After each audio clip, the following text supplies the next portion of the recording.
2024 Airbnbs, do they still make sense? Well, the first thing is whether it's a private property. But before we talk about that, let's look at the other important factors. So number one, what you have to think about is, what about the location?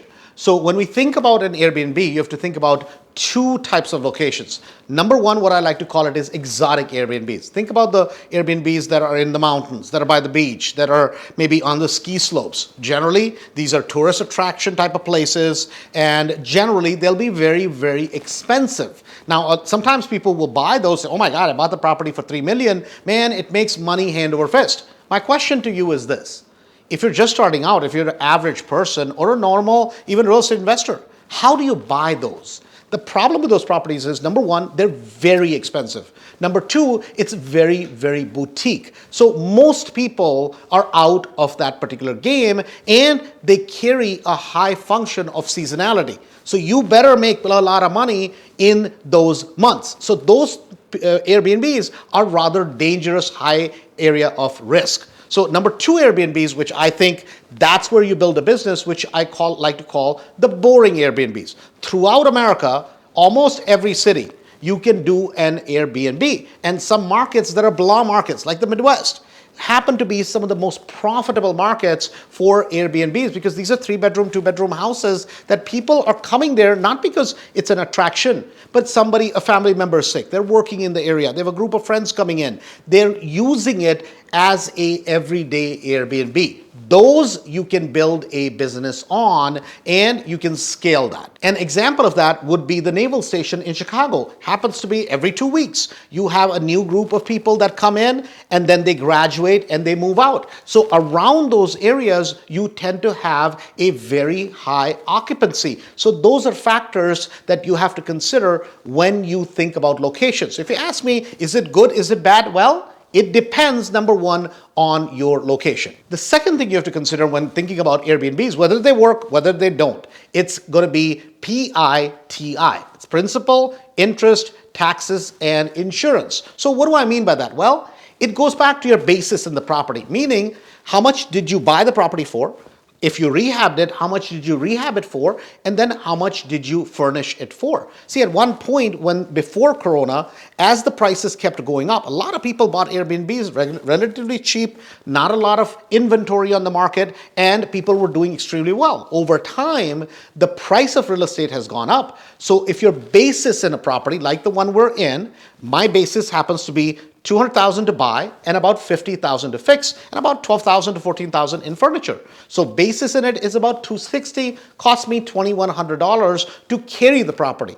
So what you have to think about is, hey, what is my carrying cost? Am I going to be able to recover that in terms of the total revenue that I'm going to be able to generate? And you have to understand what is the occupancy rate, because that's going to relate back to how much you can pay in terms of your PITI on the property. So if my PITI is much lower, meaning the cost of carrying it much lower than yours, I can always beat you. And I might say, hey, listen, my rates are really lower, but I'm doing very well. And you may say, Andrew, but I'm losing money all at the same time, and they could be houses next door. Why? Because the important reason is your all-in cost in the deal, which one of the major factors is PITI, principal, interest, taxes, insurance. The third cost you have to consider is your management expense and your cleaning fees. So with Airbnbs, for a lot of people, they tend not to manage their own Airbnbs. So they're paying anywhere from a 15 all the way up to 25% of the total revenue collected off the top goes towards management, which may be just the calendar management. So if you have any other expenses related to, let's say something breaks down, you have some small repairs, you have things like snow plowing, you have things like cutting grass. All those expenses get added up. So you have to consider, what is the management cost I pay out? Do I self-manage it? For us, this happens to be one of the Airbnbs of a larger portfolio, so we tend to self-manage it. So my costs may be much lower than yours, but you have to consider, what is my management cost going to be? What does it cost me time-wise? Is it worth it? Important thing to consider. And the secondly is going to be your utilities. Obviously, if you're in a winter climate, you're going to pay more on heat. You may not pay as much in summer, but if you have other expenses like say snow or grass cutting, or sometimes people will buy, in fact I did it, bought a house with a massive 2-acre yard. It's exciting to look at, say, oh my God, we can have office parties here. So much fun. But guess what? Every time we get that grass cut, which is every 2 weeks in summer, costs me $200 extra. So those are things you have to think about. So important to consider is your total management expenses, self-managed versus giving it out to somebody, and what is going to be the cost of maintenance as well as what is the cost of everyday utilities. The next thing you have to think about as it relates to Airbnbs is the municipal codes. So what do I mean? Well, some municipalities or some locations, villages or towns allow an Airbnb, or they allow a midterm rental. Most places will allow a midterm rental. That's something that you have to look at. Now, I know a lot of people, they say, well, we'll do kind of a wink, wink, nod, nod, which is they're still running an Airbnb and it's clearly not out. Guys, listen.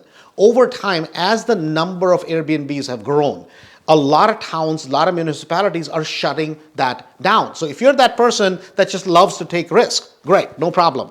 But that is something you have to think about. And if they don't allow it, most places will allow you to do a midterm rental, which is 30 days or more. And there are certain pockets in terms of locations wise that work exceptionally well for a midterm rental. So when you're buying a location in a boring area, what you have to think about is it close to the malls? Are there a lot of people coming into that area?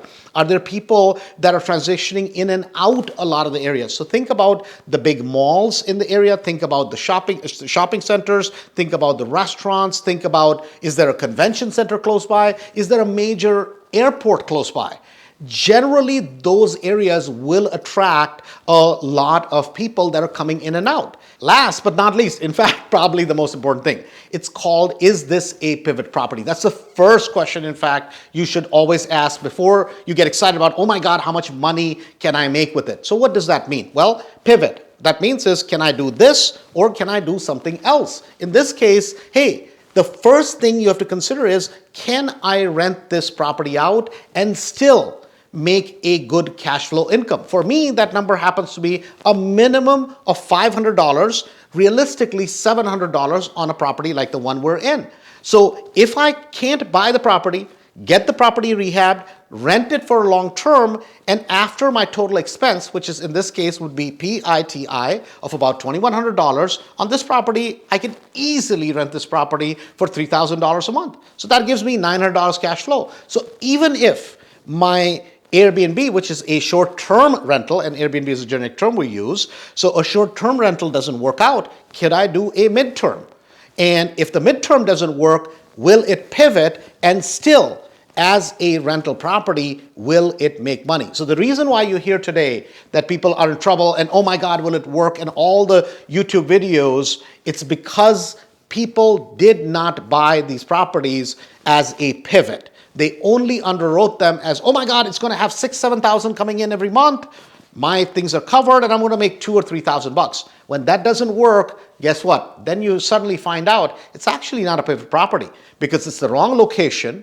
It's certainly the PITI happens to be high, and all the other expenses related to it, management and utilities and so on and so forth, are extremely high. So make sure you pay attention to whether it's a pivot. Can I do this? Can I do that? And then consider the other factors. As long as you consider those, guys, Airbnb can be one of the most phenomenal ways to literally 3x, if not 4x your returns, but you gotta follow that simple rule that we just laid out. This is Andrew. Talk to you soon. For more tips and tricks about real estate investing, make sure you like and follow.